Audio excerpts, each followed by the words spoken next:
Camels are a widespread group of animals that have been deeply ingrained into human culture and civilization. Whether beasts of burden or for food, many civilizations around the globe partly owe their success to these animals. In today's episode of Endangered Inhabitants, we'll be trotting into the world of Camelus ferus, the wild Bactrian camel. All camels are found within the mammalian order Artiodactyla, which contains all even-toed ungulates. Members of this group, outside of the camelids, are pigs, peccaries, hippos, antelopes, deer, giraffes, sheep, goats, cattle, whales, and dolphins. This grouping first appeared in the early Eocene around 53 million years ago. Camels can then be classed into the suborder Tylopoda. This suborder is thought to be the most basal of all modern artiodactyls, meaning this lineage evolved early from the root of the phylogenetic tree and has no other branches that have diverged from it. Camels are historically quite diverse, having some insane forms in their heyday. Tylopoda has only one extant family, that being the Camelidae, which itself has only one subfamily in the Camelinae. This subfamily can be divided into two tribes, the Lamini and the Camelini. Don't worry, it gets simpler and more complicated from here. Lamini has only one extant genus, that being the genus Llama, which encompasses all South American camelids, those being the guanaco, llama, vicuña, and alpaca. The camel we'll be discussing today are found in the genus Camelus. This genus contains three species, those being the dromedary camel, domestic Bactrian camel, and the wild Bactrian camel. Some authors still consider the wild Bactrian camel a subspecies of the domesticated variety, but most sources claim that it's its own species. Domesticated Bactrian camels do not descend from their wild cousins, because that'd be too easy, instead having split off anywhere between 700,000 to 1.1 million years ago. What the domesticated Bactrian camel did split from is a mystery for now, with more research needed. Wild Bactrian camels are slightly smaller than their domesticated cousins, weighing anywhere between 300 to 690 kilograms or 660 to 1,520 pounds. They range from between 2.25 to 3.45 meters or 7 to 11 feet in length. They can use those long legs to run up to 65 kilometers per hour or 40 miles per hour in short bursts, while sustaining a speed of 40 kilometers per hour or 25 miles per hour. The main thing that sets camels apart from other ungulates are the humps that they have on their back. They are made up of fat or adipose tissue and fibrous tissue.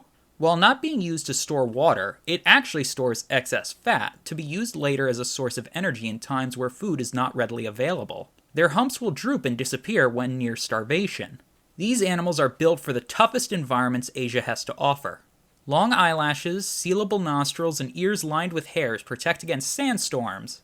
Large padded feet with two broad toes have undivided soles perfect for distributing their weight and walking on sand. Their mouths have a thick, leathery lining, allowing them to chew thorny desert plants. Their thick coat insulates, shielding against the intense heat and frigid cold their habitat produces. A camel can also use its nose as a dehumidifier. Whenever we breathe, the air we exhale is at body temperature and we lose water in it as vapor. But when air passes over the mucous membrane of a camel, it is cooled and the water vapor is removed and reabsorbed into the body. This ability to thrift and save water with ingenious adaptations is why camels can go up to 10 days without drinking. Bactrian camels have a life expectancy of around 40 to 50 years on average in the wild. Native to Asia, these camels can be found in China and Mongolia. They once existed in Kazakhstan as well, but have since been extirpated, meaning that they went extinct in a certain area. These camels are found in the arid plains, hills, and deserts where water sources are scarce and very little vegetation exists. The remaining enclaves they inhabit are the remote areas of the Taklamakan, Kumtag, and Gobi deserts. They spend as much time as they possibly can at the rare oases or whatever rivers pass through their desert homes. Bactrian camels are herbivorous, feeding on the leaves, wood, bark, stems, seeds, grains, nuts, and flowers of the plants in their desert homes. Despite not being true ruminants of the suborder Ruminantia, camels are actually pseudo-ruminants, having a 3-chambered stomach instead of a 4-chambered one. True ruminants sport a rumen, reticulum, omasum, and abomasum. Camels lack the omasum, or what would be the third stomach in true ruminants. Still having foregut fermentation, this allows the camels to make the most of the crappy vegetation they're forced to consume. Wild Bactrian camels have the ability to drink water saltier than seawater. While it is unknown how they absorb and secrete the salt, they can, which is something their domesticated cousins cannot do.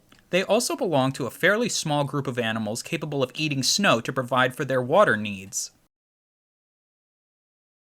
These camels are social critters.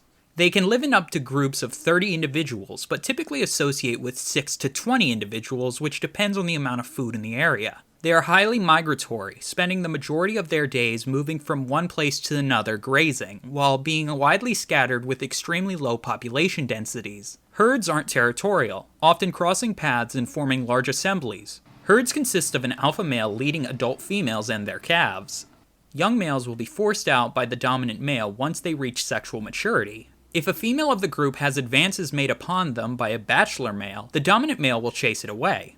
If the bachelor stands his ground, the two males postulate in an effort to intimidate each other, with things being done like urination, defecation, slapping their tails against their backs, and spreading their hind legs. If nothing deters the other, then they will come to blows by biting and kicking their feet. Once the nasty has been completed, gestation takes around 360 to 440 days.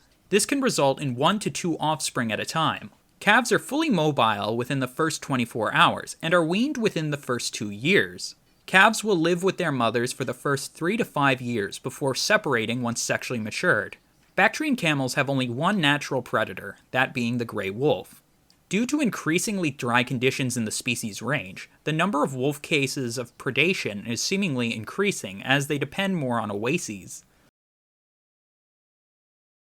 Wild Bactrian camels are listed as critically endangered on the IUCN Red List. It was thought that around 950 mature individuals are left in the wild, but the true number is likely lower, as this estimate was put forth in 2008 when the population trend was in a decline.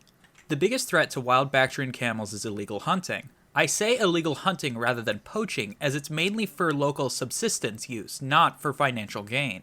Between 20 to 30 camels are killed each year as they migrate between China and Mongolia in their constant search for their daily bread.